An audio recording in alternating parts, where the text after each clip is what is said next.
Well, good morning. Hi, I'm Rabbi Morning, Brian. morning. Do I have an echo again? Oh no. Oh no, it's working. Okay, hi. Today is May the 27th. I am joined on the screen. I'm joined by a whole bunch of friends live. I'm going to show that quickly. Please hold. If I do.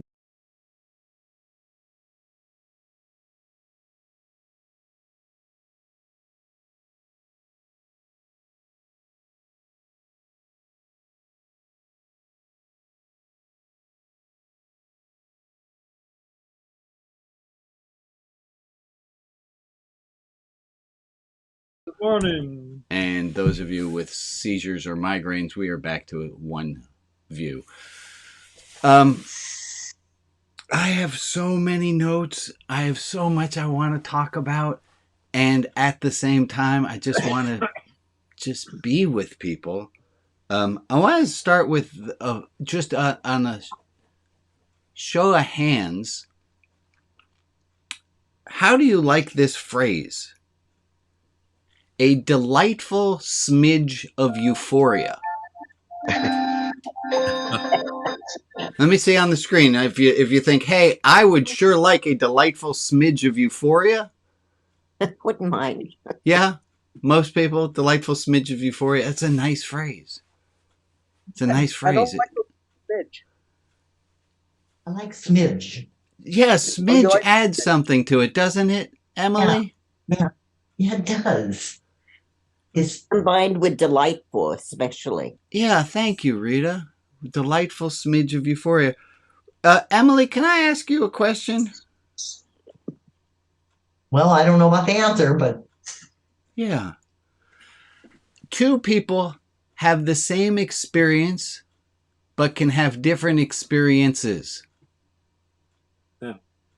say that again. Two people can have the same experience, but have different experiences. Yeah. Yeah. That's always the case. So talk to me a little bit more about that, Emily. Two people can have the same experience, but have different experiences. Um, Of the experience. I'm thinking of a painting that my niece sent me, and I'm thinking, I mean, somebody, it's like I like it. I like it, sort of. But somebody else would look at it and say, yeah. Right, they have the Sick. same experience. You both look at the same picture, but you have different Yeah. experiences. Mm-hmm. Let me ask Normal. a follow-up question. Joe. Oh my God, I'm going to call on Joe. Joe, are you all right with me calling on you? You can say no. I'm going to be brave and say yes. Okay. Ooh. So here's a just we're going to come back to Joe in a moment and the different experience, but I just did something and I want to advocate for it. Here's a little thing. When you ask someone to do something, give them the option to say no and make it explicit.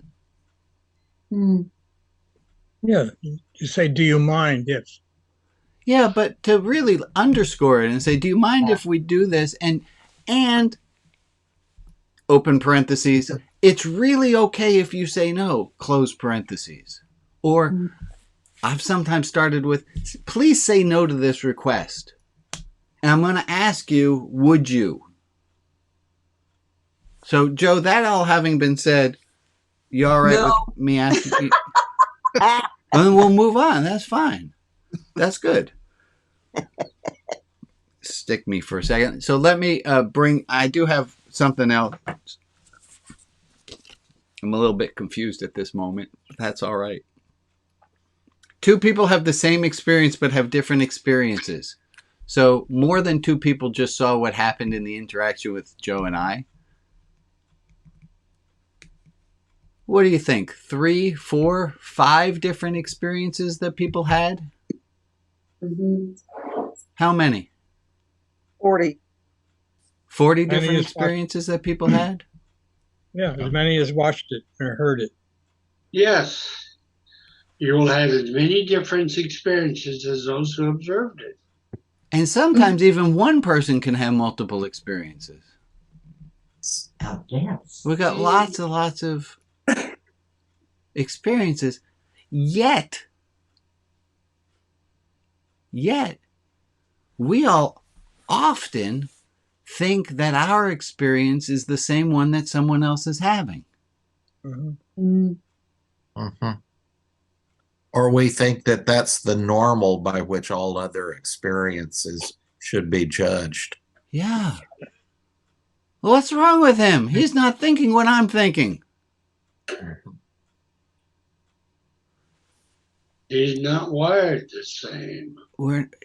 And on one day I can have two totally different experiences. Yeah. That's how wars started. Yeah. Two people can I have the remember my same father- experience but have different experiences. I'm going to say as a religious official, and then Afia, we got to talk about that note that I got. So please, it's the thing that I texted you about. I'll explain. You'll be all right. A little religious thing.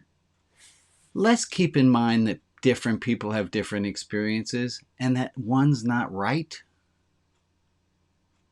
All right. Now, Afia, Afia is often very, is like my consigliere, although I probably am using that phrase incorrectly, but we watched The Godfather last night, so I think I got the idea of it. Afia is a confidant, and so there's this I got a note from Religion Outside, from a Religion National Enquirer, just a governing body of religious organizations, saying that in the Saturday service that Religion Outside the Box, and Afia, I need your help on this. It says that I have not been shaming people enough. Oh God. What? So the religious, overarching legislature for all religious organizations and institutions sent a note to Religion Outside the Box saying that we have not been fulfilling our quota of shame. Also, I just want to be clear that what Rabbi texted me is, I wanted to invite you to the group and ask if I could engage. So this is my first time hearing about this note. It's a real note. My first reaction was middle fingers.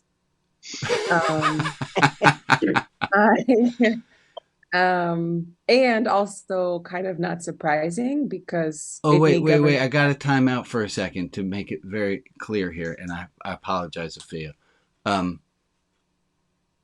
There's no organization that sent that note. I'm making this up. Oh, you better be. I was just asked. I was like, if that's real, I have lots of things to say. Yeah, no, we're just going with a little make believe. Those Once upon a time. yeah. But if it was real, I do think that it would make sense because there is an aspect of like that is a way to maintain power over a collective is to instigate great shame, right? So I wouldn't be surprised if an actual governing religious body communicated some such of a thing where people are trying to, instigate their own liberation. They do it in subtle ways, even now. More subtle than that line. Yeah, definitely. So let me tell you where the religious board of internal affairs, whatever organizing body we're going to made that phrase up. That exists within me. oh, There is a governing body inside of me. I don't know how that makes sense because I only see. Anyway, I often think I'm not shaming myself enough. Shaming yourself. Yeah. Oh, we can all help. Shame on you, Brian. Well, thank you, John. we can pitch in. What is it? So You've trained us well. Is that Rabbi, is that because go does ahead. this do you feel like you've been trained into shame because it helps you, like the myth was that when you feel shame, you get motivated to act better or to do better by people? Like, is there a connection Yeah. to goodness that makes it stay alive? So there is some good quality to shame, is that if you did something that is so outside norms, when I years ago I got really mad at the dinner table, kids were little, and I raised my voice to a point and I picked up a chair. I picked up the chair I was sitting on, raised it up in the air. Well, I knew I wasn't going to hurt anyone, but there were three people who did not know that. And it got really quiet in the house after I did that. And then they all started to cry. And then I went to the bathroom and I threw up. And I knew what I had done was really wrong. And I felt horrible shame. And thank God for that. Well, that shame was really useful. I don't ever want to feel that shame again. Mhm. Yeah. So shame does have its benefits. I got a timeout, folks. I got a timeout. I'm going to just do an Etch-a-Sketch for a moment because I am so far away from what I thought I wanted to be talking about at this point. So,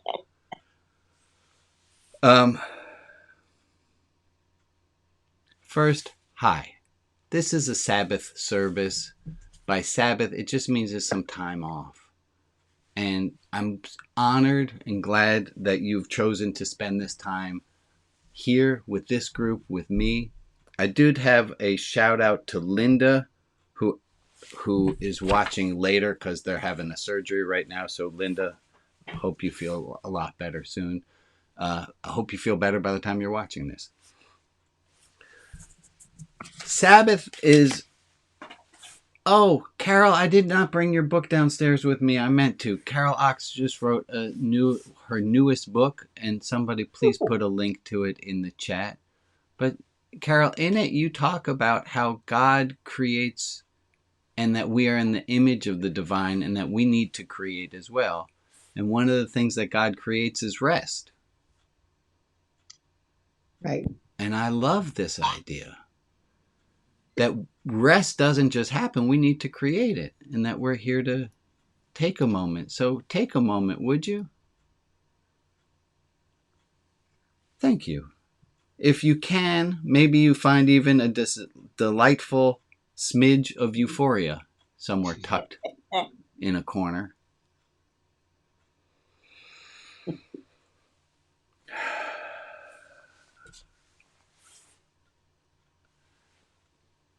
Could you take out a piece of paper, please?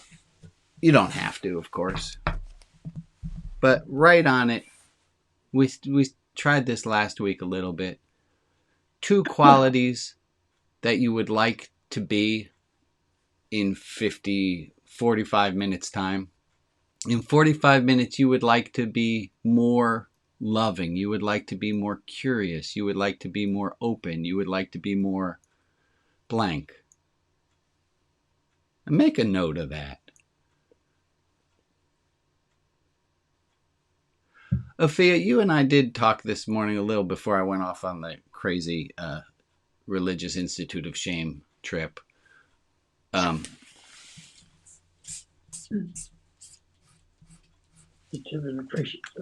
I have a thought, Ophia.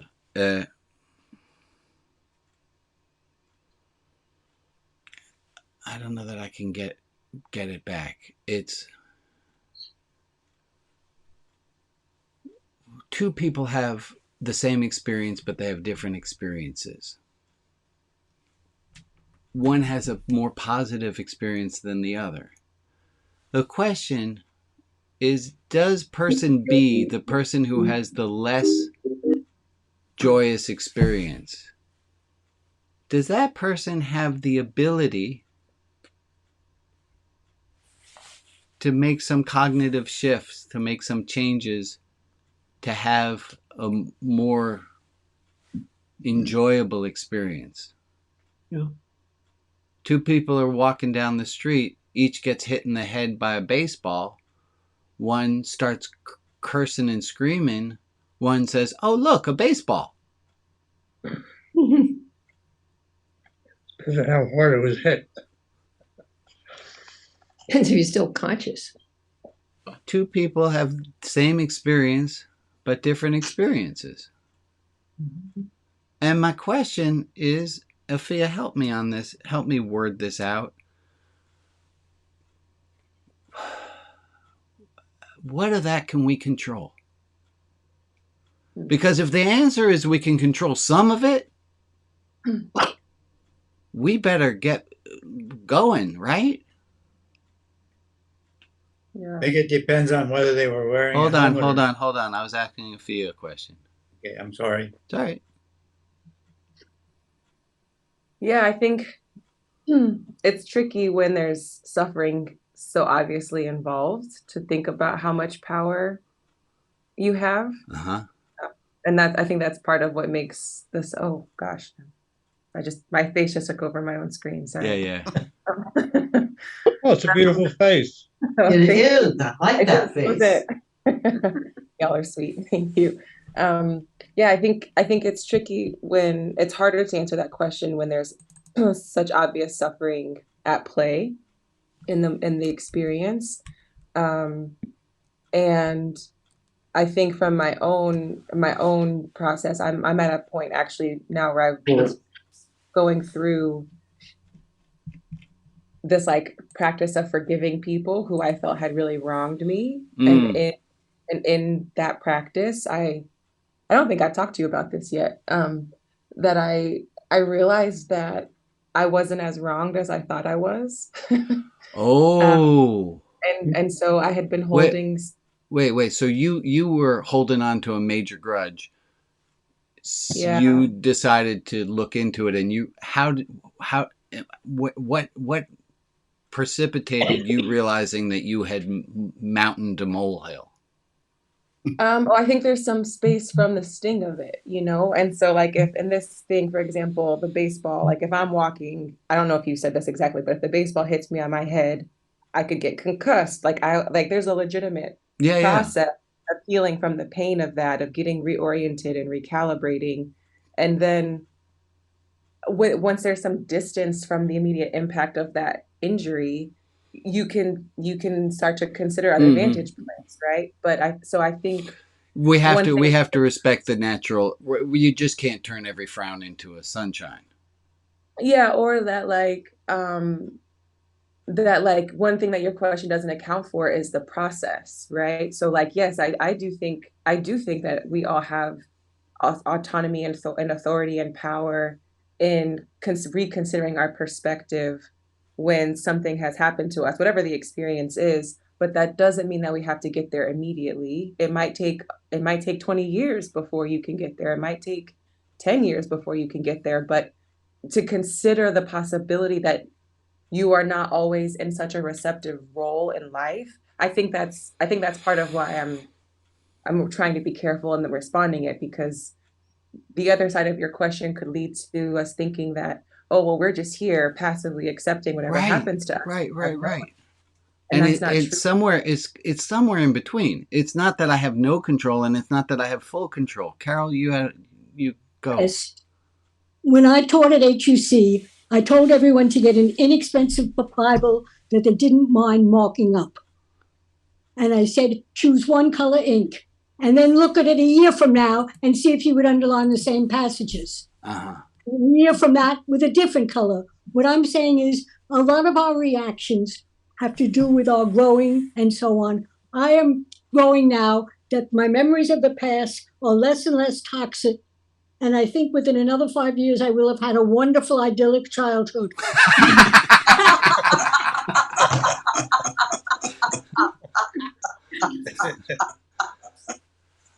There are people, though, Carol, who go the other way. There are people who get more and more bitter with age, and you'd think nothing ever went well in their entire life. Why does that person go that way, Carol, and you go this way? I think I hate to say this, I think it has to do with God. Mhm. I've heard that word before. Yeah, explain a little bit more. I believe that we are not the highest thing in the universe. Uh-huh. Mhm. I believe there's something above us that we are aspiring to. And the more and more we open up to that reality, the more and more we begin to see things in a more generous perspective. The more we open up, the more we become generous. I'm with you. How do we start opening up, right? If the key is open-heartedness, if that's going to lead us, and you're nodding, so open-heartedness, if that's the key, how do I get towards more open-heartedness in my life? If I put down on my card, that's what I'm going to put down on. What do I want for the rest of the day? I want open-heartedness and a smidge of euphoria. How do I get more open-heartedness? Say it again, Carol. I apologize. I believe you already know that there are some things that just really move you, whether it's petting your dog or looking at a plant or eating a piece of chocolate. And you say, oh, I like that feeling.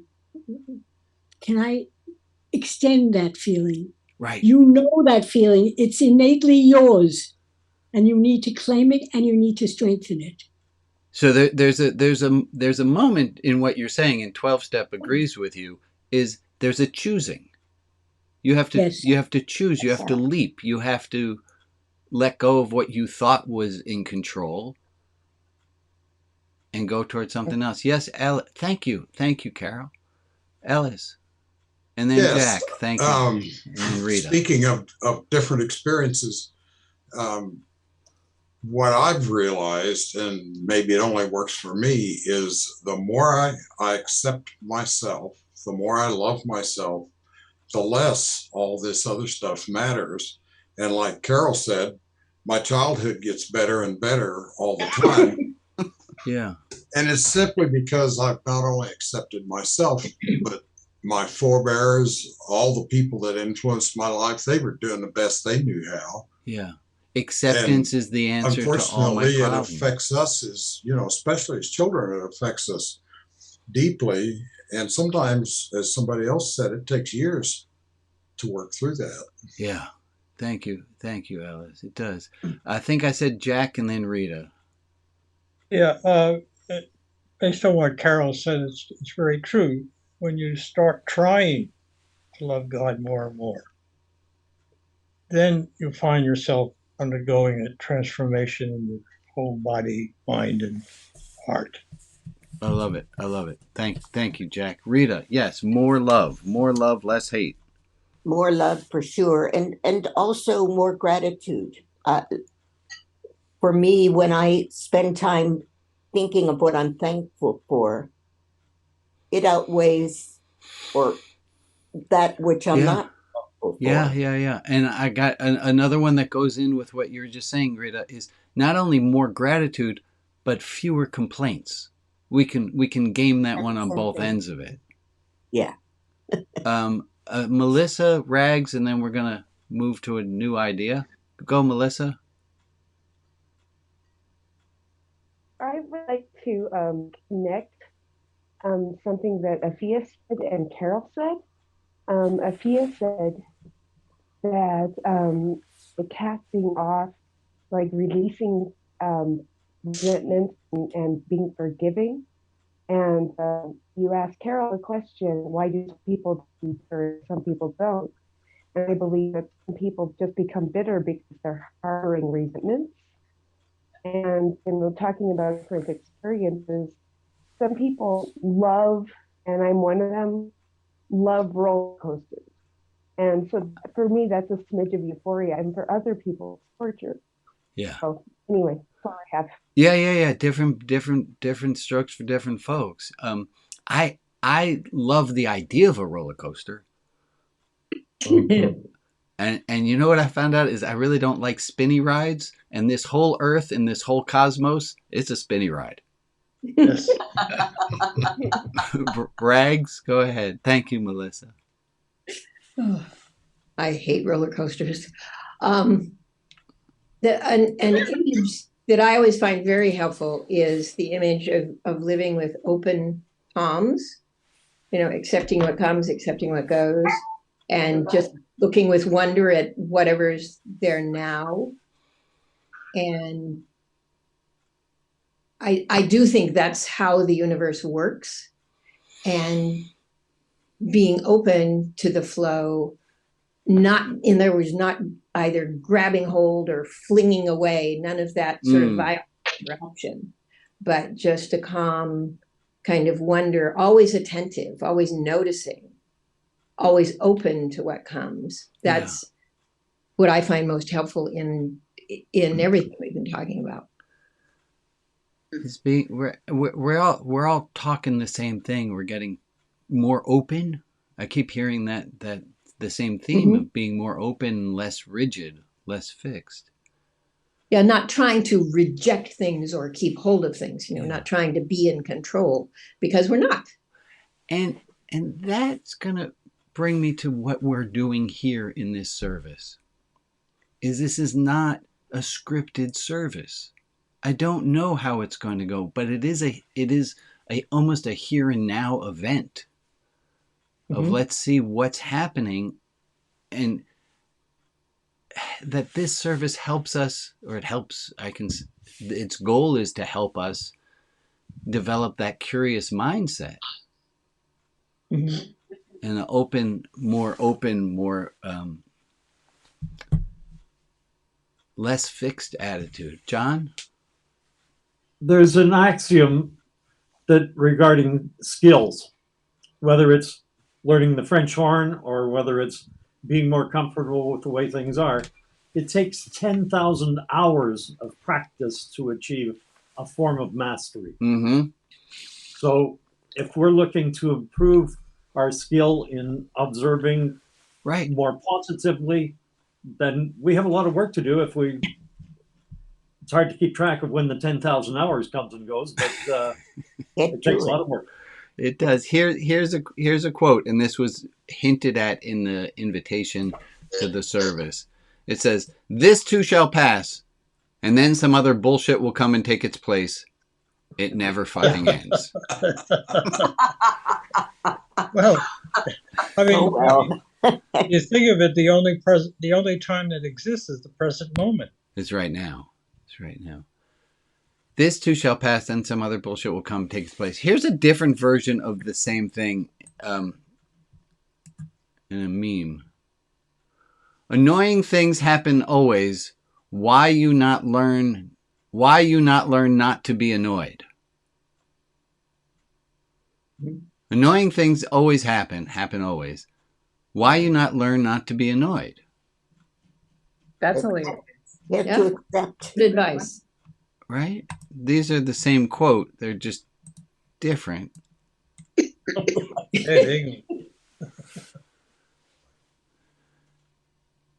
10,000 hours. Okay.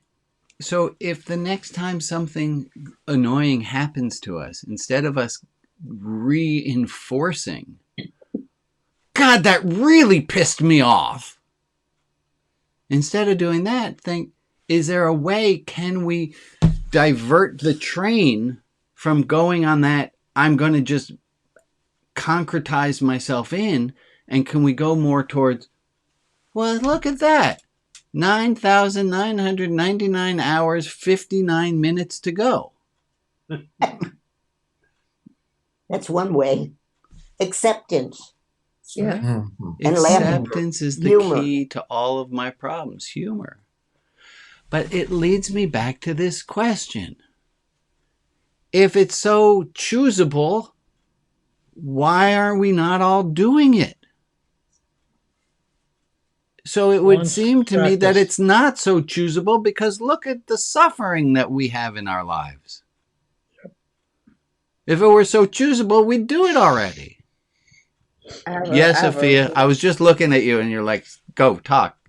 I have a really, also, I have a friend in need, so I may need to hop a little bit sooner than thought. But yeah, that question actually makes me think about the way that we respond to choice. So you all can see me. I'm obviously of the African diaspora. There's this Skip Skip Gates did this program where he was tracing the lineage of celebrities and finding and pulling out like actual stories from some of the people along their lines. And there's this one he did with Morgan Freeman, and he learns that Morgan Freeman's descended from people who were emancipated but chose to stay on the plantation that they were freed from. And it's much more elaborate, but Henry Louis Gates asks Morgan Freeman, why do you think they chose to stay on the plantation? And Morgan Freeman has this like really powerful pause, and he says, oh, I suppose they were afraid of being free. And I think about that all of the time, and especially in the movement work that I'm a part of, and I'm in philanthropy, like there are all these spaces where we ask for things that we want, we ask for things we say we need, and then when we get them, we don't know how to act with them.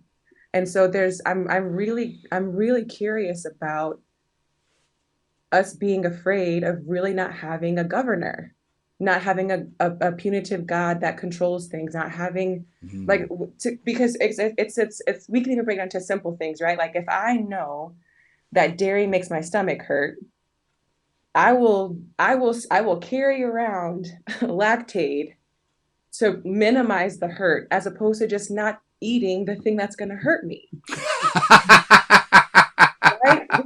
We all have some example of, I know this thing will hurt me and I'm going to do it anyway.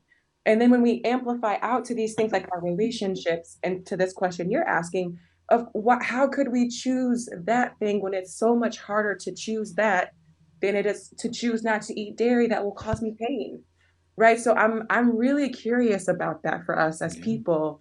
What is it that keeps us afraid of our own freedom and comfort?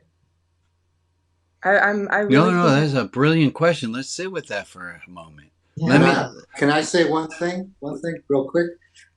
Just real quick, in the Bible, it just came to my mind that at a certain point, a slave would get their freedom, whatever the nature of that was in biblical times.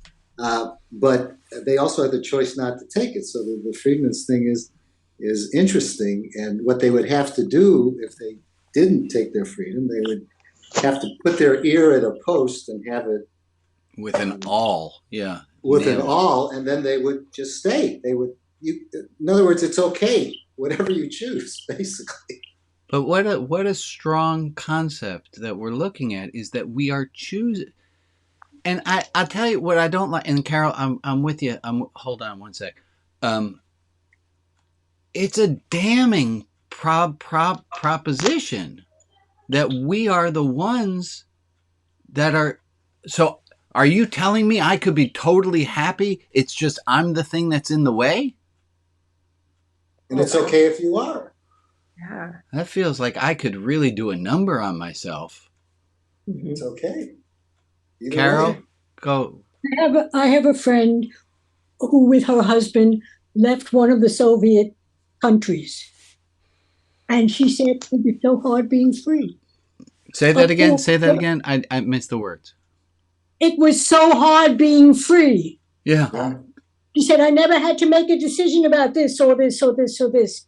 And she was very uncomfortable for quite a while until she got used to being in America. Right. Because while there's so much that's wrong in a totalitarian state, there are so many things you don't have to think about. Right. As Sartre said in his famous book, I'm free, therein begins my nausea. Who said this? Who said this? Sartre, Jean-Paul Sartre. Sartre. His major work is called Nausea. Yeah. And what was the quote? Say it again for me, please. I am free, and therein begins my nausea. I am free, and right. What a it's another way to say it is the insecurity of freedom. Yes. Right. Yeah. What a thing this is. But let's not. Wow. I mean, I think we can beat ourselves up, but then we have to go back to rule number one, which is to have compassion. And hopefully to have a little less nausea than we did the day before. And then, yeah. So let me pause us for a moment. There's some chats happening on Facebook and on YouTube. There's always chat. And let's take a moment, and we're gonna switch gears and do some prayers and some love and light moments. Do we have that list at the ready, Maria? I do.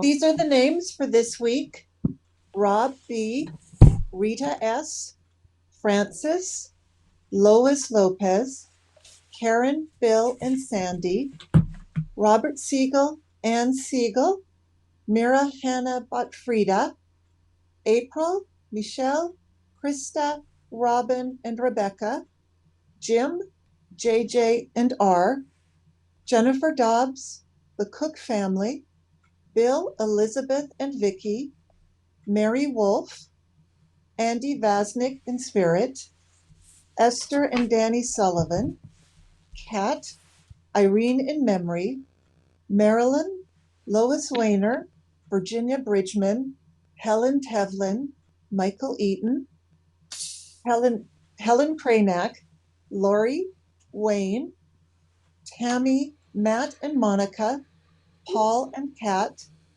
Paris and Emma and family, Robert, the Conrad and Cashman family, Mandy and Brandon. If there is another person in our community we can offer love and light to, please put their name in the chat and I will add them to the list in the clubhouse. And for the people who aren't named, but who are in our thoughts, we send them light and love as well. And I'm going to ask everyone who's able on gallery view, when we take this minute at a time, there's nothing you have to do. You can close your eyes. You can do anything you want. But I'm going to encourage you, take a moment to just look at the face and the person in one of the Zoom boxes and just take that person in for a minute as we do this light and love. We'll start that. Let's start right now.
Thank you all. Hey, Joe, can I ask you a question? You could totally say no. No,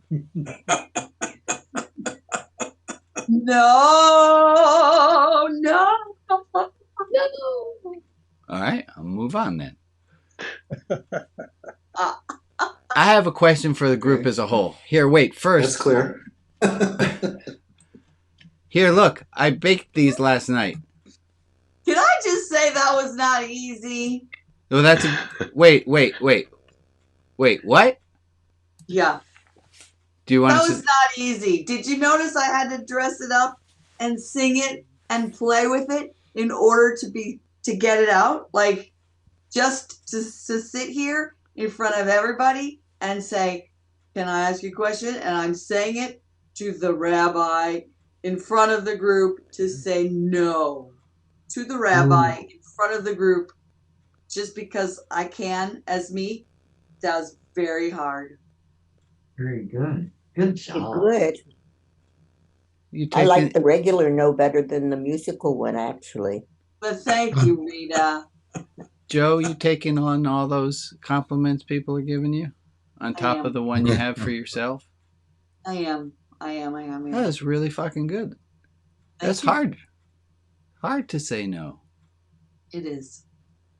And maybe you got to dress it up with the song. All right. But you did it. I did. Surprised me. I have a question. Hey, look, I baked challah last night. Here's the challah I baked last night. Beautiful. Anything? Thank you, Rags. Anything wrong with me bragging and being proud of making these challahs? Not at all. No. But they do kind of look like coronavirus. Oh. What? Okay. Two people have the same experience but different experiences. That's perfect. Problem is you can't share it. Oh, I did. But you have to live within like a 5-block radius. So I want to talk about what Joe just did, and I want to talk about the challah, and I want to talk about you. How is it for you to be proud of something you did or of something you are? It's hard to be proud. We are. You don't get too big for your britches. You're going to hurt your arm patting yourself on the back. We're often shamed into not being proud. I just ask us to question that a little bit. I think pride gets in the way when you look at it as entitlement, maybe. Pride can get rancid and stinky really quick. Yeah. We all know people who like, ooh, boy. But I would venture to say most of us could stand being a little bit more proud of ourselves. Oh, yes. Oh, yes. Oh, yes. I think it depends upon what you do with the pride. Pride cometh before the fall. Yeah. Yeah. Haughty spirit before destruction. Say those words again, Emily. And a haughty spirit before destruction. A haughty spirit affords destruction? Before destruction. Before destruction. Yeah. A haughty spirit. Yeah. Haughty. Even the word haughty. Nobody wants to be haughty. Right. I would ask myself the question, if I had the opportunity or the chance to repeat my life, would I do it? And you have an answer? Yes. Good. I do it the same way. Can we appreciate ourselves and that not seem negative? Lead us on that one. Rags, can we? I think so. How? I think I've been thinking all through this entire service today about objectivity and subjectivity, and how objectivity is basically an illusion, that there is no such thing. And so that keeps coming up because there's always the point of view. There's always where you're standing. Is that clear? I apologize. My camera got frozen, and then I was like, "Why is my face moving for anyone else?" Nope. No. No. Oh, you've been frozen. That one's moving. That one's moving. It's just your face. Yeah. That's funny. I apologize, Rags. I kind of stopped paying attention at that when moment. Your face froze? Yeah. It's completely understandable. If my face froze, I would probably be distracted. Yeah. Yeah. Hi, but everyone. Anyway, what I was saying is, what about if well, give me a second, Rags. I'm going to see if I can't defrost myself. Too late. That one's working. I'll just move to that. Oh, that is not my favorite face. No. All right. So that face may sell a lot of books, though. You know? Yeah. Oh, speaking of which, July 22nd is the book launch party. I will be bringing this face with me. How about your one that moved? You and just look up. Maybe that's what you need. All right. Don't let it annoy you. Do occurreth. Yeah, your voice is good. Keep going. Yeah. Yeah, let's keep moving on. Yep. Yes, we don't need to focus on the frozen face. Right. And the upside There you down. go. Upside down. Oh, fabulous. Upside I down like RV. that. I Like know. that. Just give me a That is moment. disorienting. Oh. Oh, that's way better. Come on. I liked upside down RV. You can stand on your head, Lee. I certainly could. There we go. We're going to go with this Where are one. you? Rags, I apologize. Can Well, we you go didn't back fix your to face. what you were saying?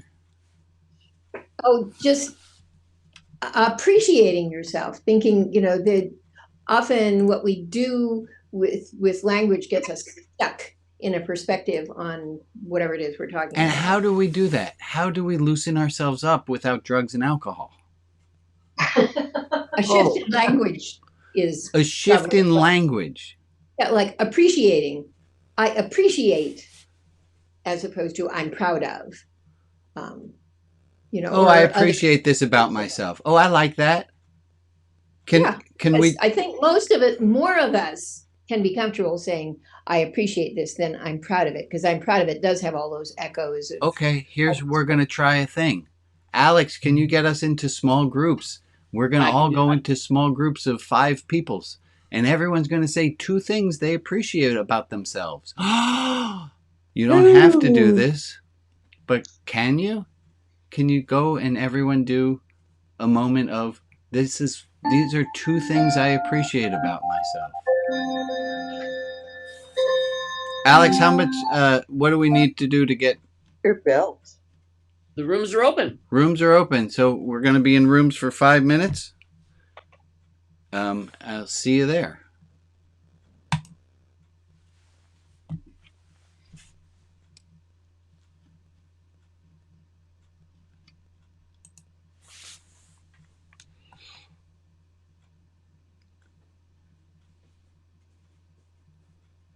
Hello.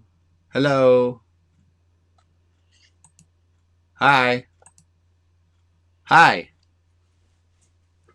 I have a question. Just, two of us. I see Chad and Melissa and Ann and Melissa, folks, and just there we go. Send me a message if you like. I don't You are see all the views of all the boxes of people. I'm only able to see the main speakers for some reason. I don't know. I can't troubleshoot that from here, Lisa. I'm having enough of my own troubles. Yeah. Do you guys mind? I can go. Just give me a quick. You're being broadcast. Are there 2? I'm going to start 2 things I appreciate about me, and then I can just leave the room, unless you guys are all right being broadcast. I don't mind. I don't mind. Chad, Lisa, you guys got frozen. Uh-oh. Oh, it is a day, isn't it? So one thing I appreciate about They me. thawed out. There they are. They're thawed out. Moving. I appreciate my ability to roll with things, and I appreciate my ability to laugh.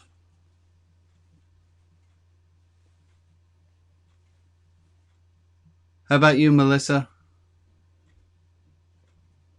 I appreciate that I am incredibly creative, and I appreciate that I don't always, but I strive to do things with excellence.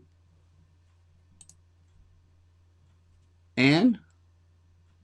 I appreciate my resilience.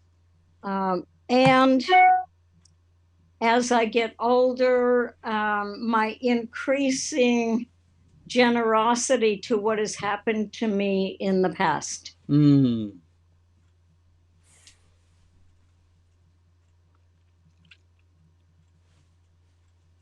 Chad, Lisa, I think it's on you. You don't have to share, of course.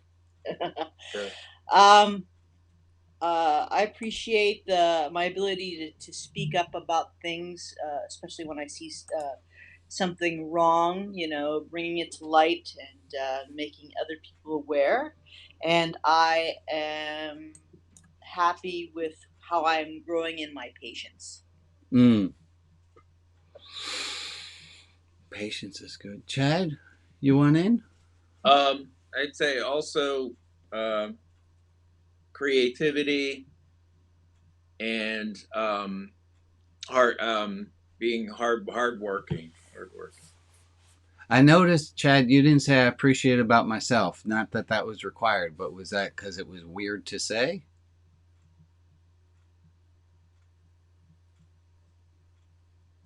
Uh-oh. Tired this morning. Your internet went out, so we missed anything that you just said. Want to say it again? Just add that in front of it. That's what I mean. Yeah. Okay. He's a little tired this morning. You're here. You're here. I always think it's weird being me, and then you're in a group with me, and it's a different vibe than if I weren't here.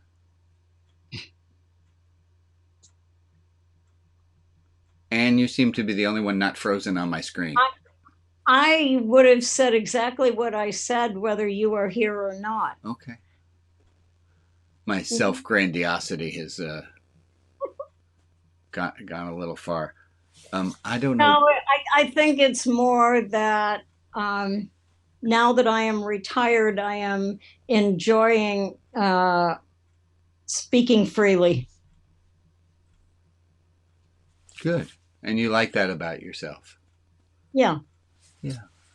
I like that about me too, actually. I like that I'm very forthright. People know how I stand or they ask, and I'm very upfront. And now, would I say I'm proud of that? I would say I'm proud of that too. I don't seem to see much of a difference. Do you have a difference between I'm proud of and I appreciate about myself? Are you asking me? You're the only one moving on my screen. No, I like the connotation of appreciate better than pride, which comes with so much baggage. Yeah. But for me, it means the same thing. Okay. I'm going to, I think we are at, I don't know why the clock didn't change because I'm at 5 minutes on my watch. Oh. The clock is frozen. Is the clock frozen too? No. I don't know. All right. No, I I mean, will maybe- catch you all back maybe in the it's main. frozen. I got you. I'm going to go back to the main room. I'll see you guys there. Oh, there it goes.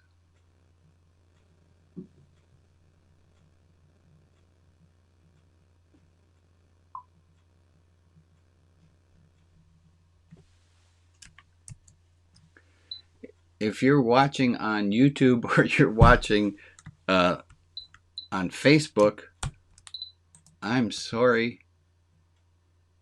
I don't know what you just got broadcast. All right. Well, this is kind of working. Thank you, Alex. You are welcome.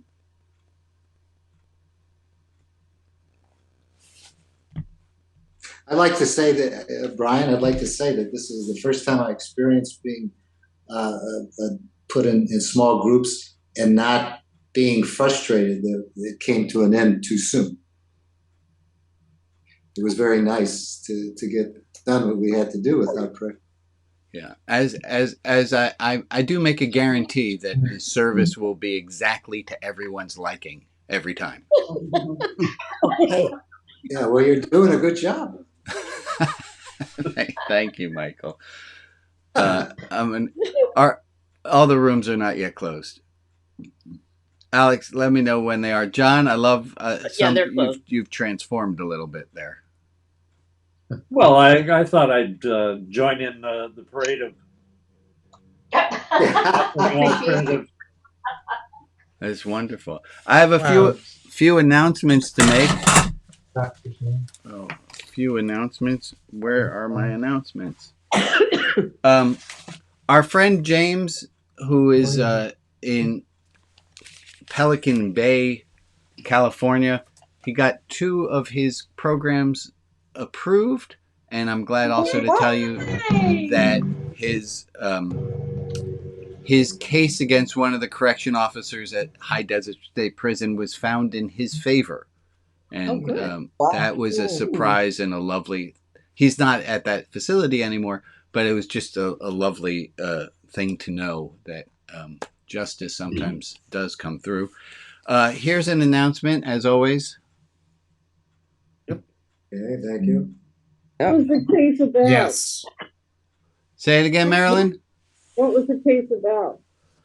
It was about one of the COs abusing him. I don't have details on it. Where? How long is his sentence for? I think another 16 years. Where are my announcements? I had a whole stack of announcements, and I'm sure I put them somewhere clever so that I would find them easily. Yeah, I do that a lot. You outsmarted yourself. Me too. I am proud that I can play hide and seek with myself. Here they are. And you're very good at it. Clubhouse. Yes. The clubhouse is getting built. Thank you so much to Anne for working so hard. And then we had some beta testers who got us in. So thank you for that. If you don't know, we have and you want more information, put your email in the chat and we can inform you about the 12 steps on Monday. There's a Shekinah group that's going to meet tomorrow. That's a place if you have an itch to talk about the God word, it's a great place to do so. And they just had some wonderful articles that were posted that they're discussing, but you don't need to have read the article to show up. So please put an email in. The Stone Soup group is going to meet at 11 o'clock, my time zone. Today, put your email in if you would like. Tom. Say again? For fun. For fun. We're not doing Stone Soup for any reason except for fun. I have good news about my book. I'm talking to the editor on the 1st. I got to do something. I don't think I told you guys this. This was really cool. So the editor sent me everything, and it's pretty much all in order. And I went through comment by comment, skipped to the next comments, and fixed everything that I could. And then I did something that I never considered that authors get to do, which is I got to read my book. I had never read my book before. It was really cool. It's really good. It's going to be even better. So that was some good news. Hey, invite your friends to this service. Now, I know there's a lot of problems with inviting people to this service. One, people get sketchy about inviting someone to a religious anything. And two, it's really hard to explain exactly what we do here. If you have a simple phrase on what it is that we are doing, Michael has helped to start me thinking on how to summarize this, and it's really difficult to do in few words. So if you have ideas, please post those, send those to me. Good. If you are not yet a donor to Religion Outside the Box, or if you are a donor and you haven't already received in the mail one of these, I'm glad to send you Patience. Granted, it's just a tiny piece of wood, but it is something that you can keep in your pocket. If you did not already receive this in the mail, please get in touch with me if you are a donor to Religion Outside the Box and didn't yet get one. I still got some more. And if you would like to become a donor, that link is going up in the chat. Folks, this is free, but as all things, this also is not free. There's a lot that goes into all of what's happening. So I thank everyone who is a donor. And if you're considering making a donation, I'd like to encourage you to continue in that thought until you have made a donation. We had talked last time about, oh, shoot, look at that. We're at 9 o'clock. Oh my God, we didn't get to talk about unsolicited advice. There's so much more. Come back next week, would you? In the meantime,